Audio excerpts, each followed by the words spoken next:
Big ബോസിൽ നിന്നും പുറത്തിറങ്ങിയതിന് ശേഷം ഒരാഴ്ചയ്ക്ക് ശേഷമാണ് ജാസ്മിൻ ലൈവിൽ വരുന്നത്. അങ്ങനെ എല്ലാവർക്കുമുള്ള മറുപടിയുമായി ജാസ്മിൻ ലൈവിൽ വന്നിരിക്കുകയാണ്. ലൈവിൽ ജാസ്മിൻ പറയുന്ന കാര്യങ്ങൾ ഏറെ ശ്രദ്ധേയമായിക്കൊണ്ടിരിക്കുകയാണ്. ആവശ്യമില്ലാത്തവർ നമ്മുടെ ലൈഫിൽ വേണ്ട. എല്ലാ അവസ്ഥയിലും നമ്മുടെ കൂടെ നിൽക്കുന്നവർ മാത്രം മതി നമുക്ക്. ബിഗ് ബോസിൽ പോയപ്പോൾ എനിക്ക് കുറെ പേരെ മനസ്സിലായിട്ടുണ്ട്. നമ്മൾ മാറി നിൽക്കുന്ന സമയത്ത് പൈസയ്ക്ക് വേണ്ടി നമ്മളെ ഒറ്റുന്ന ആരും തന്നെ നമ്മുടെ കൂടെ വേണ്ട എന്നും ജാസ്മിൻ പറയുന്നുണ്ട്. ഫോണിൽ വിളിക്കേണ്ടവരെ മാത്രമേ ഞാൻ വിളിച്ചിട്ടുള്ളൂ. എല്ലാവരെയും വിളിക്കണമെന്ന് എനിക്ക് തോന്നിയിട്ടില്ല. ജീവിതത്തിൽ നിന്നും ഒഴിവാക്കേണ്ടവരെ ഒഴിവാക്കുക തന്നെ വേണമെന്നും ജാസ്മിൻ വ്യക്തമാക്കുന്നുണ്ട്.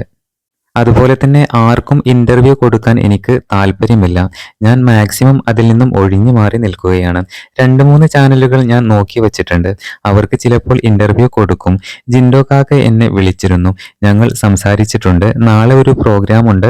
അപ്പോൾ ഒരുപക്ഷെ ജിൻഡോ കാക്കയെ മേ ബി കാണുമായിരിക്കുമെന്നും ജാസ്മിൻ ലൈവിൽ പറയുന്നുണ്ട്.